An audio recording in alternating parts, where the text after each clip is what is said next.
방송통신위원회 간사로 활동하고 있는 김현입니다. 국무총리 후보자로 내정되시고 또 굉장히 짧은 기간이지만 엄청난 공격으로부터 실핏줄이 터질 정도로 고통스러운 가족들의 말씀을 하신 것을 봤습니다. 사실 인사청문회 위원이 돼가지고 간사로 내정되고 나서 국민의힘과 굉장히 협의를 잘 하려고 했습니다만 제가 국민의힘이 주장하는 10대 결격 사유라는 주장을 한번 보시죠. 불투명한 자금 출처와 정치 자금이 의혹이 있다. 있습니까? 뭐 다 소명할 수 있는 내용들입니다. 네. 수입을 초과한 지출 역시 소명할 수 있는 내용으로. 수입을 초과한 지출이라는 것은 논리적으로 불가능하고 세비 수입을 초과한 세비 외 수입으로 지출을 다 설명할 수 있습니다. 네, 소득 없는 자산 형성. 소득 없는 자산이라는 것은 불가능하다고 생각합니다. 예, 과도한 기부내역 이거는 이제 교회 헌금을 얘기하는 것 같습니다. 개인적인 네. 종교의 자유가 있는. 네. 그다음 의정활동 자녀 입시 활용 의혹. 이것은 있습니까? 객관적으로 전혀 없다는 것이 입증됐다고 봅니다. 네, 자녀 학비 출처 불명, 허위 사실. 불명이 아니라 명확하게 엄마가 책임진 것입니다. 네, 중국 석사 학위 진위 관련해서. 따로 오후에 아주 꼼꼼하게 질문을 주시면 꼼꼼하게 답변 드리겠습니다만은清華대란 대학이 그렇게 허위로 학위를 줄 수 있는 대학은 네, 아닙니다. 위장 전입. 위장 전입할 일이 없습니다. 예, 형사처벌 전가가 있습니다. 결격 사유에 해당됩니까? 민주화운동이라는 것이 예. 있고 정치자금법이 있는데 그것은 아까도 황운하 의원님 말씀 주신 것처럼 총체적으로 제가 그럼에도 불구하고 아쉽고 안타깝게 생각하지만 저는 상당히 부당하다고 생각하는 내용들이 여전히 있습니다. 예, 그다음에 5.18 진상규명을 위한 미 문화원 점거 농성이 반미 전력이다라는 민주주의를 폄훼하는 주장에 대해서는 동의할 수가 없다. 미문화원 사건이 광주 민주화운동을 세계에 알린 것은 굉장히 네. 우리 민주화운동사에서 뜻깊은 일이라고 네, 생각합니다. 그렇게 생각합니다.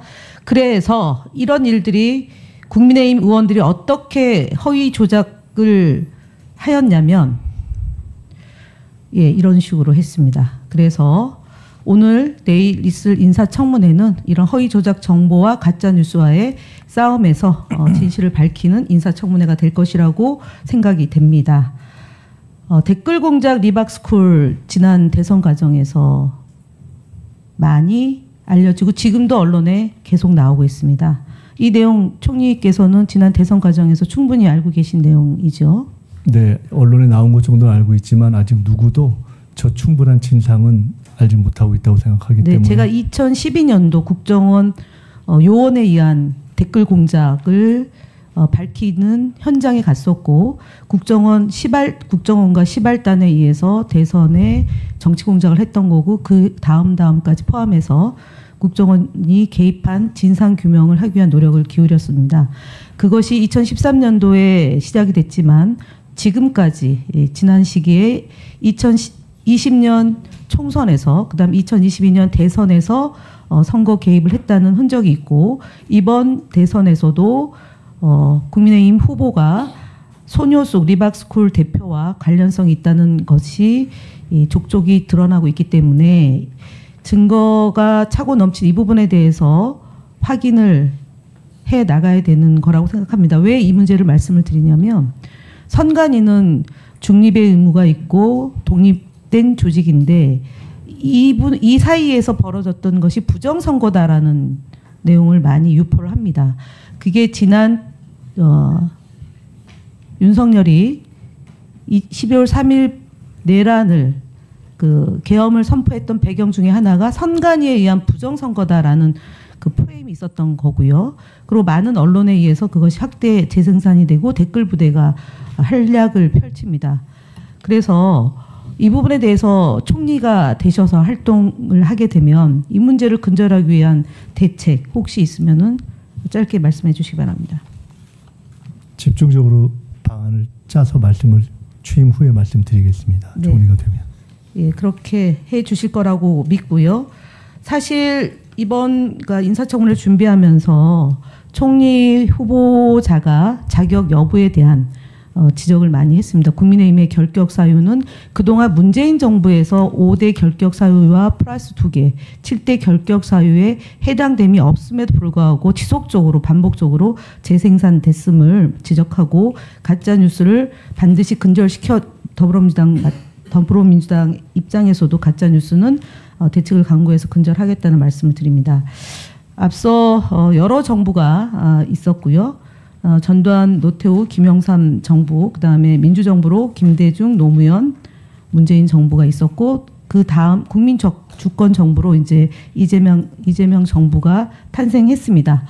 총리 후보자가 이번 초대 총리 후보자가 된 데에는 김대중 정부, 노무현 정부, 문재인 정부, 이재명 정부를 만들어내는데 그 공이 있기 때문에 총리 후보자로서 역할을 충분히 할 수 있다라는 판단이 있을 거라고 생각이 되는데 본인이 잘할 수 있는 가장 장점으로 꼽는다면 무엇인지 한 3가지 정도 말씀해 주시기 바랍니다. 장점을 말씀드리기는 어렵고요. 지금 말씀 주시니까 생각나는 것은 제가 18년 정도 정치적 야인 생활을 했는데 그것이 저에게는 결국은 정치가 어떤 기술이나 공학도 아니고 또 지식인의 어떤 능력도 아니고 국민의 뜻을 잘 받드는 것이다 하는 것을 배운 것이 그나마 저에게는 남은 것이 아닌가. 그것이 이번에 이재명 대통령님을 대통령으로 만든 시대정신과 부합하는 것이 아닌가라는 생각이 들어서 그런 어떤 K민주주의, 민주주의의 시대정신과 집단지성의 민주주의 원칙을 지키면서 가겠다는 말씀을 드리고 나머지는 비교적 이른 나이에 정치를 시작해서 이러저러한 경험을 좀 해보고 또 어려움을 겪어보면서 몸에 밴 경험들이 있다면 그것을 잘 활용해서 최선을 다하겠다 하는 말씀을 드리겠습니다. 네, 김 의원님 수고하셨습니다. 다음은 존경하는